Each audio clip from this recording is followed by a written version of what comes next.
Hey, welcome back to Project Me. If I'm remembering correctly, this is now day 50, so bit of a special occasion, I suppose. And I'm also back home, so back in my room, back in my space, which is really nice actually after having lived out of a suitcase for the last 3 months and a bit. So it's nice sort of having the accessibility of my life all together again. So it's nice in that regard. It's nice to sort of live out of a more permanent space than a suitcase. So that's nice. Don't even really know where to start. It's just been so long. How do you condense essentially 3 months into a simple thing like this? But I think the best way forward is to ignore the past and just focus on the pertinent topics today and next steps. I think that's a good way to move forward, I suppose. So just briefly talk about life since coming back. Definitely interesting. I mean, I loved Paris. I grew up around French culture, so living there for as long as I did was sort of like definitely sort of a second home, which is nice. I just felt so familiar and nostalgic at the same time as being very new. So it was an interesting experience as well. My French got way better, incredibly better. So really thankful for that opportunity, solely at least for that. I came back, for example. It was really only in the last week of being in France that I noticed that my French had gotten way better. But the real sort of realization came when I'd come back. I was probably second night back in New Zealand, and we went out with my French tutor for dinner, my family and I, and my little brother as well. And what was interesting was, in the past, when we had our little French sessions, it was never, Frenglish, where I was speaking half French, half English. It was definitely mostly French, but I'd always struggled to find phrases to express myself, or I always needed help with certain words, etc. But here, in this time, I didn't even need to use English, maybe only for very, niche word. Actually, niche was the word, so funny that. But yeah, really, really interesting. So really, really sort of proud of myself, and sort of a very physical view of how far I've come, which is really nice because we often forget to look behind us, right, and see just how many steps we've taken. So it was nice having that comparison, especially because my brother, who was there with me, he obviously did not accompany me overseas. He wasn't working with me. So his French had largely stayed the same, and while I was always a little bit better with languages than he was, he had a much... He reminded me of probably what I was like before I left. So, not to compare me and him, but it had shown me just how far ahead my French was after coming back from this trip, from that working trip. So, really, really, really happy with that. I've also started listening to French hip-hop music, which is a huge change for me because I generally despise Anglophone hip-hop. But I enjoy French hip-hop for some reason. I have to think about why that is, but I just think that's a very curious thing.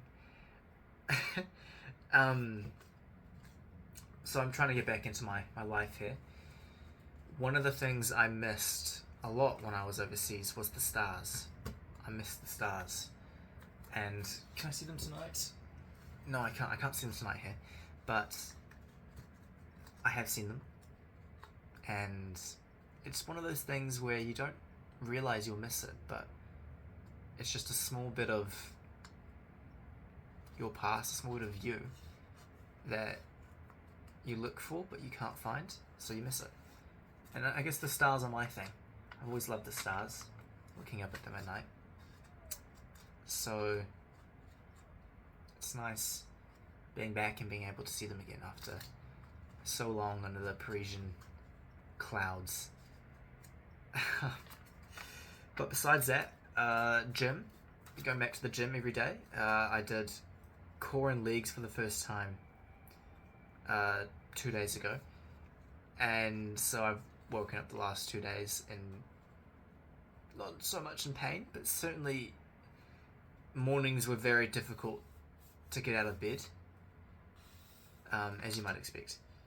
So that's good, but it's nice having a very physical way of dealing with and expressing your frustrations with life, whatever they might be, conscious or unconscious. So I do really enjoy the gym for that reason as well. I'm not so much in it for the aesthetics, but it's good to be in shape. It's healthy, and even if you're not in it for the aesthetics, you do notice improvements. So it's nice. It's nice. You just feel better about yourself as well.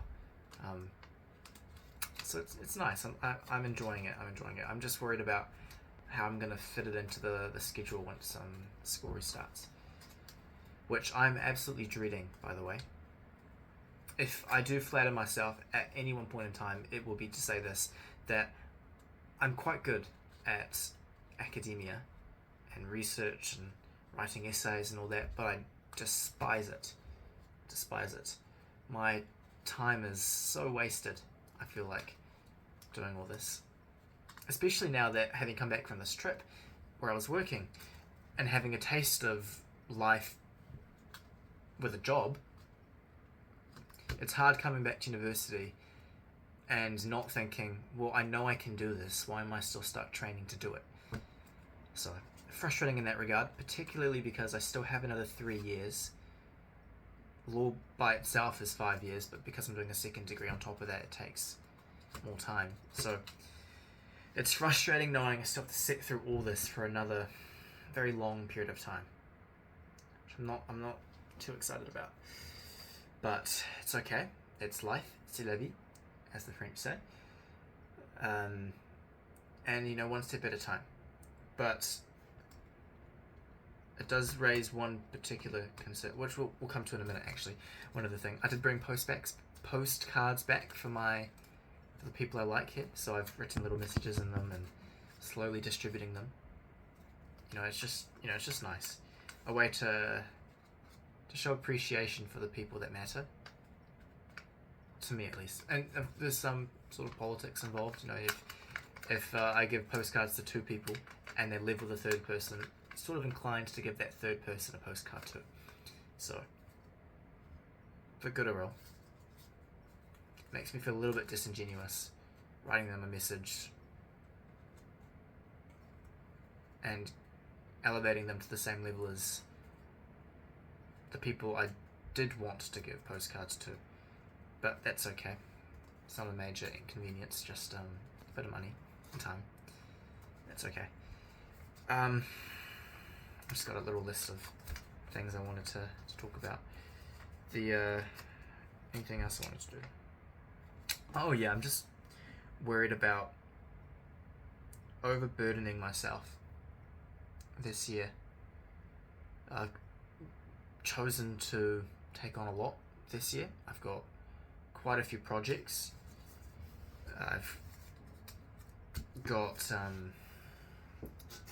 working with a great team to reduce and eliminate the use of single-use plastics at university campuses, and we're looking to scale that. Once our pilot programs in New Zealand do well, we're looking to scale that internationally.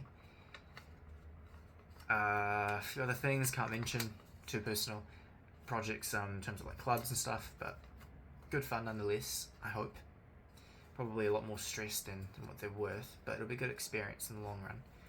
And I do like challenging myself. Like terrible of me, I know in hindsight. Absolutely terrible of me. But when I had appendicitis, for example, I didn't take my pain medications because I wanted to see how far I could push myself. Terrible of me, I know. Terrible. But that's just sort of the person I am, I suppose. A deep intrinsic need to challenge myself, whatever the odds. Which is good and bad, I suppose. Bad in that case. But that's okay.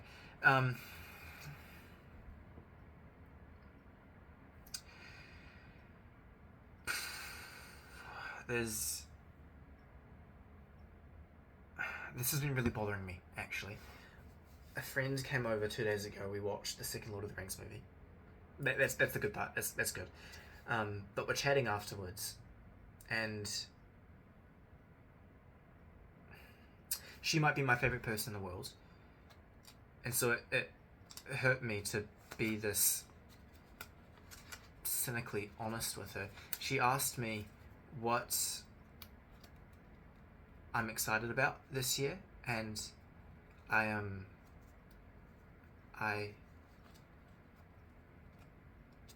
actually kind of tearing up thinking about it. I genuinely couldn't answer, and it could have sort of really hurt, actually. It really bothered me, because, you know, on the one hand, I feel now incredibly guilty, having just come back from this wonderful opportunity of working 3 months overseas for the government. And then I come back and it's like, well, now I've got nothing to look forward to. So I feel incredibly, incredibly guilty on that, for that part. But on the other hand, it's like I genuinely cannot think of anything I'm excited for this year. And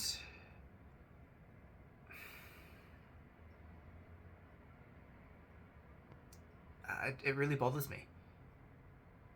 It really bothers me because, you know, I've been depressed before. I've done some things I'm not proud of in that era, and I don't want to go down that path. And so I really am quite desperate to find something that does excite me. So I don't know. It's really been weighing on me the last few days. It's been an absolute burden. And my friend in the moment, she said, "You put way too much pressure on yourself," and I've got no doubt that's true. But it's me as well. Like, that's who I am. I put too much pressure on myself because I'm ambitious. So I don't know how to remedy that. So okay. So what's the solution? What can I do to solve this problem of not having anything to be excited about?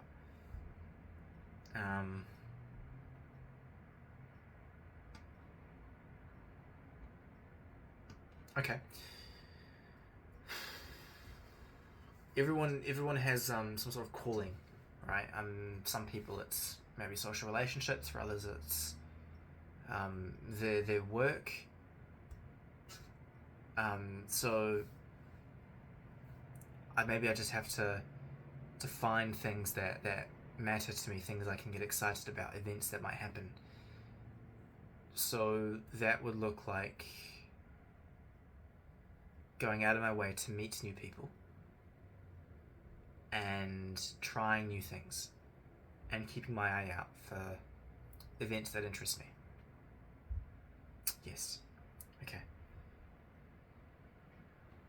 I'll write that down after. Okay, so that'll be the game plan.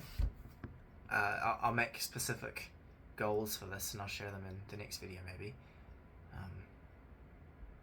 But yeah, that's been really weighing on me, so it's nice to get that out.